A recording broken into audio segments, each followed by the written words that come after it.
Bonjour à tous. Donc, comme vous le savez, régulièrement quand on vend aux clients, il faut quand même vérifier éventuellement tous les matins, le matin, l'état de nos stocks, puisque ça va nous permettre de déclencher automatiquement le réapprovisionnement fournisseur. Donc tout pour ça, procédure très simple. On va aller dans Opération, Documents d'achat, réappro fournisseur.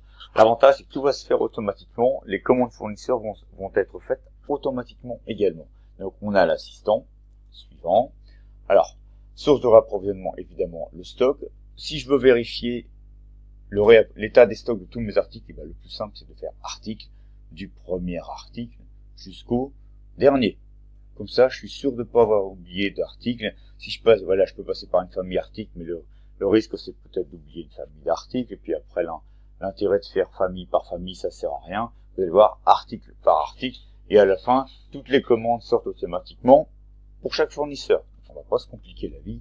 Ça se fait très bien comme ça. Source de réappro, stock, suivant. Là, on ne touche à rien. Donc, article en sommeil, c'est par exemple les articles qu'on n'utilise pas en un temps donné. Les articles qu'on vend pas. Voilà, bon, etc. On laisse comme ça. Donc, document à créer, on veut créer une commande fournisseur. On veut atteindre non pas le stock minimum, mais le stock maximum. Le reste, on n'y touche pas, on laisse comme ça. Suivant. Donc, il nous affiche la liste des articles à commander. Bon, on garde les quantités qu'il a calculées, parce que lui, c'est calculé par rapport à l'état de notre stock, et puis par rapport au stock maximum à atteindre. On laisse ça. Suivant. Donc, voilà, là, on laisse ça et lancer. Donc, ça peut être un peu long, là. On attend. Voilà. Donc, il a fait le réapprovisionnement fournisseur, et problème, parce que pour mon fournisseur Gimal, il me manque des informations sur lui, donc la ville de livraison, le code postal de livraison, la ville de facturation, etc. Donc obligatoirement, quand il va faire le bon de commande, si j'ai pas renseigné la ville où je dois faire la livraison, c'est pas possible. Et ben c'est pas grave, je vais compléter ça maintenant. Fermer, je ferme, et je vais aller dans la fiche fournisseur et je vais compléter les infos du fournisseur. Donc j'ouvre la fiche fournisseur, j'attends.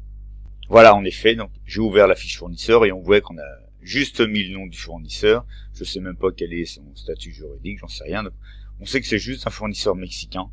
Voilà, Mexique. Donc, on peut mettre par exemple Mexico. Voilà, Mexico. Code postal, j'ai été vérifié sur internet 06720. Et l'adresse, par exemple, je vais en chercher une.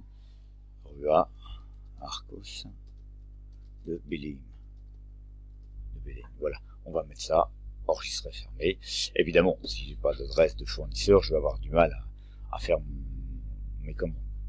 Alors, opération, document d'achat, opération, je vais repasser quand même par l'accueil, grand démarrage.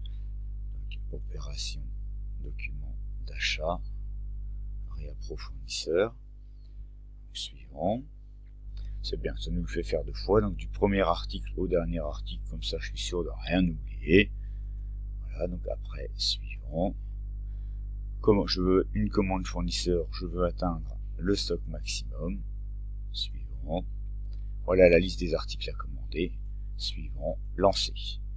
Donc en espérant que cette fois-là on n'ait pas un autre souci sur un fournisseur, sinon on peut avoir le même problème, et bien recommence.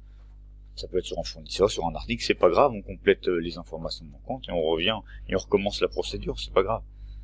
Donc là, voilà, j'attends. Et vous allez voir, il va nous sortir directement le bon de commande. Voilà, donc là, il est en train de faire les commandes, voilà, la commande 8, la commande 9. Automatiquement, moi j'ai rien à faire.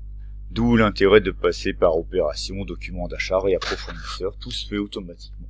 C'est quand même beaucoup plus simple pour nous plutôt que d'aller contrôler article par article s'il faut le commander. C'est quand même une procédure qui est beaucoup plus simple. Donc là, je ne sais pas s'il a fini. Je ne sais pas du tout combien il en a à faire, en fait. Commande 10. Et pour nous, c'est un gain de temps. Et puis, il y a beaucoup moins de risque d'erreur, en plus, que de passer comme ça, quoi. Donc ça, c'est top, quand même, quoi. J'attends, parce que je ne sais pas combien il y en a. Donc on attend. Je mets pause. Voilà, commande 11. Peut-être pas tarder à être fini, quand même. Par contre, j'ai aucun décompte. Je ne sais pas du tout combien il y en a. Je sais pas. J'ai fait beaucoup de manips de commandes pour vous montrer dans les vidéos. Je sais pas du tout combien de commandes il a à faire en fait. Je me pose.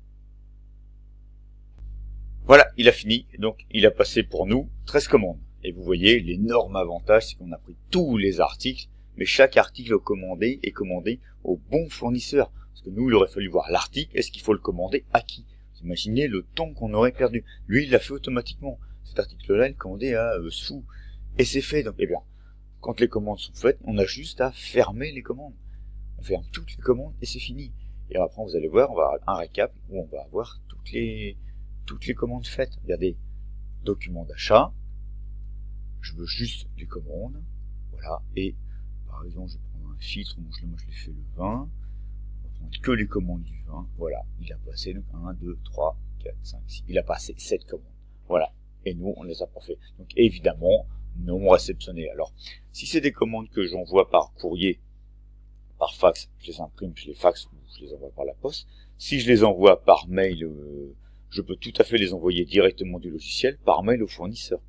Par exemple, ça peut être super simple. Voilà, bon, j'espère que cette vidéo vous a été utile, en sachant que la modification, la mise à jour du compte fournisseur, si votre paramétrage, vous aviez eu toutes les infos quand vous avez créé le fournisseur, il n'y a pas à le faire, ça va encore plus vite, quoi. Voilà, bonne journée à tous, au revoir. Et merci.